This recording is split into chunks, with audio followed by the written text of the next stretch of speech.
কেন আমরা Marvel universe পছন্দ করি? এটির কারণ হলো এর চরিত্রগুলো অসাধারণ, কিন্তু সুপার পাওয়ার সম্পূর্ণ মানুষের সাথে দেখা করতে আপনাকে সিনেমায় যেতে হবে না। সুপার হিরোরা ইতিমধ্যেই আমাদের চারিপাশে রয়েছে। আমরা জানি এটা বিশ্বাস করা কঠিন, তাই আমরা 10টি উদাহরণ সংগ্রহ করেছি যা আপনাকে প্রমাণ করবে যে এটি সত্য। আপনি কি বাস্তব জীবনে সুপার হিরোদের দেখতে চান? তাহলে চলুন শুরু করা যাক। Iron man. অনেকের জন্য এটি শুধুমাত্র একটি স্বপ্ন, কিন্তু ইংল্যান্ডের ছোট্ট একটি শহরে রিচার্ড ব্রাউনিং তার কল্পনাকে বাস্তবে রূপ দিয়েছে। দেখুন তিনি কিভাবে সমুদ্রের উপরে উড়ে আত্মবিশ্বাসী দেখাচ্ছেন। এটি যেন আয়রন ম্যান সিনেমার কোনো দৃশ্য। প্রকৃতপক্ষে এই ব্রিটিশ ইঞ্জিনিয়ার সবসময় সিনেমার বিখ্যাত আর্মাস তৈরি করতে চেয়েছিলেন, তবে তার প্রথম চেষ্টাগুলো ব্যর্থ হয়। রিচার্ড মাত্র কয়েক সেকেন্ডের জন্য অর্ধমিটার উপরে উঠতে পেরেছিল। টনি স্টার্ক এটা দেখে খুবই মজা পেতেন, কিন্তু রিচার্ড হাল ছাড়েনি। এমনকি ছুটির দিনগুলোতেও তাকে কাজ করতে হয়েছে। তার স্ত্রী তাকে স্বপ্ন ছেড়ে দিতে অনুরোধ করেছিল, তবুও শেষ ফলাফল প্রত্যাশার চেয়েও ভালো হয়। তার 6টি গ্যাস টারবাইন সহ এক্সকেলেটন 12 মিনিট উড়তে পারে। এটি ঘন্টায় 450 কিলোমিটার বেগে চলতে পারে। আর কি বলা যায়, আমরা শুধু রিচার্ডকে দেখে হিংসা করতে পারি, অথবা তার ভিডিও দেখে অনুপ্রাণিত হতে পারি আর একটি দারুণ স্যুট তৈরির স্বপ্ন দেখতে পারি। Captain America. ক্যাপ্টেন আমেরিকাকে হাতাহাতি দক্ষতা ব্যবহার করতে হয় না, তার ঢালই সব কাজ করে দেয়। এই ঢাল তৈরি করেছেন একজন বিখ্যাত কানাডিয়ান ইঞ্জিনিয়ার জেমস হাবসন, যিনি দ্য হ্যাক স্মিথ নামে পরিচিত। তিনি ভিডিও গেম এবং সুপার হিরোদের সিনেমার বিভিন্ন গ্যাজেট কপি করার জন্য বিখ্যাত। তার উদ্ভাবনগুলোর মধ্যে স্টিভ রজার্সের বিখ্যাত ঢালও রয়েছে। অবশ্য এটি ভাইব্রেনিয়াম দিয়ে তৈরি নয়, এটির টার্গেট এত নিখুঁতভাবে আঘাত করতে পারে না, তবে এটি দেখতে অনেকটা আসল ঢালের মতোই। ইরানের হাল্ক। এই বিশাল ব্যক্তিকে নিয়েও একই কথা বলা যায়, তবে সম্ভবত কেউ তার শক্তি পরীক্ষা করতে চায় না। তার হাত মাপার জন্য একটি মাপের ফিতার প্রয়োজন হবে। এই অবিশ্বাস্য বড় মানুষটির নাম সাজাদ ঘারাবি। তিনি ইরানে বসবাস করেন। তিনি সবসময় প্রশিক্ষণ করেন। তার ইনস্টাগ্রামে 5 লাখ অনুসারী রয়েছে। এই 28 বছর বয়সী দত্তের উচ্চতা 180 সেন্টিমিটার, তার ওজন 155 কেজি এবং এর পুরাটাই পেশি। তার শারীরিক গঠন অসাধারণ। তিনি ভারোত্তোলন প্রতিযোগিতায় অংশগ্রহণ করেন এবং তার দেশকে বডি বিল্ডিং টুর্নামেন্টে উপস্থাপন করেছেন। তার গঠন ভালো করে দেখুন।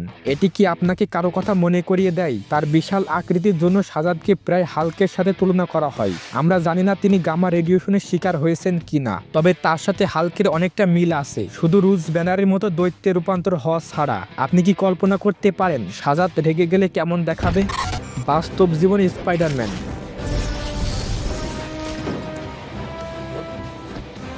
যখন আপনি ছোট ছিলেন, হয়তো একটি মাকড়সা আপনাকে কামড়াবে বলে আশা করেছিলেন, যাতে আপনি স্পাইডারম্যানের মতো দক্ষতা অর্জন করতে পারেন। এটি মজার হলেও স্বাভাবিক শিশুদের আচরণ, কারণ কে না চায় লম্বা দূরত্বে লাফ দিতে, খাড়া দেওয়াল বেয়ে উঠতে এবং বাতাসে কয়েকটি ব্যাক ফ্লিপ দিয়ে মাটিতে ল্যান্ড করতে। তবে একটি মাকড়সাকে কষ্ট দেওয়ার প্রয়োজন নেই। এবার পরিচিত হন উইলিয়াম স্পেন্সারের সাথে, যিনি বাস্তব জীবনে স্পাইডারম্যান। তাকে এই নামে ডাকার 2টি কারণ রয়েছে। প্রথমত, তিনি স্পাইডারম্যান সিনেমার শুটিংয়ে অ্যান্ড্রু গারফিল্ডের স্ট্যান্ড ডবল ছিলেন। দ্বিতীয়ত, তিনি মাধ্যাকর্ষণ শক্তিকে অমান্য করেন।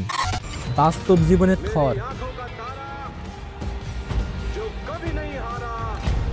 আপনি হয়তো ভাবছেন, বাস্তব জীবনে কি কেউ এমন আছেন যিনি থর, বজ্র ও বিদ্যুতের দেবতার শক্তি ধারণ করে? থরের চরিত্রে রয়েছে চরম সহ্য ক্ষমতা। তিনি দ্বীপ সরাতে পারেন এবং অ্যান্ড্রোমেডিয়াম তৈরি দড়ি ভেঙে ফেলতে পারেন। পৃথিবীতে কেউ কি আছেন যিনি এমন দেখতে বা শক্তিশালী? আমরা মনে করি জন গ্রান্টের সঙ্গে তার কিছু মিল রয়েছে। হয়তো তিনি ওডিনের সন্তান নন, তবে তার শারীরিক গঠন অসাধারণ, তাই তাকে থর হিসেবে বিবেচিত করা যেতে পারে। জন দেখতে একজন বডি বিল্ডারের মতো, তবে তিনি একজন পেশাদার জিমন্যাস্ট মতো নমনীয়। তিনি অবিশ্বাস্য অ্যাক্রোবেটিক কৌশল প্রদর্শন করেন। ভারী বোঝা নিয়ে দ্রুত দৌড়ানো, লাফানো এবং ওজনযুক্ত অবস্থায় পুশ আপ দেওয়া তার জন্য কোনো সমস্যাই নয়। এমনকি ব্যাক ফ্লিপ করাও তার জন্য সহজ। জন তার শরীরের জন্য নতুন নতুন চ্যালেঞ্জ তৈরি করতে ভালোবাসেন। উদাহরণস্বরূপ, তিনি একটি বিশাল হাতুড়ি তুলতে পারেন, তবে দেখুন তিনি কিভাবে এটি করেন। বাস্তব জীবনে হকি।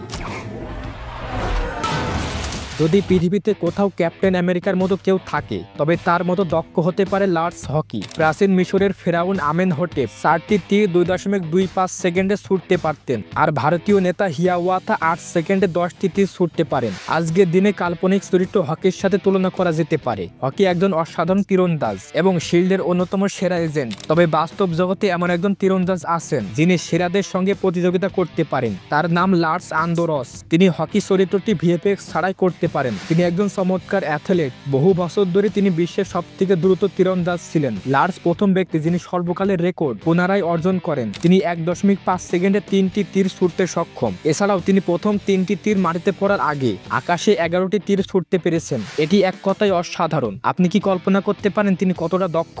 লার্সের এই প্রতিভা চলচ্চিত্র জগতে অনেক প্রশংসিত। তাকে টিভি সিরিজ এবং চলচ্চিত্রে পরামর্শক হিসাবে আমন্ত্রণ জানানো হয়। এর মধ্যে অবশ্যই রবিন হুড অন্তর্ভুক্ত। লার্স চলন্ত গাড়ির চাকা লক্ষ্য করে তীর ছুটতে পারে। এটি দেখে মনে হয় তার লক্ষ্য একেবারে নিখুঁত। আমরা এতক্ষণ সুপার পাওয়ার নিয়ে আলোচনা করতে ব্যস্ত ছিলাম। এতে আমরা ভুলে গেছি সুপার হিরোদের প্রধান কাজ। তাদের আসল মিশন হলো সাধারণ মানুষের সাহায্য করা।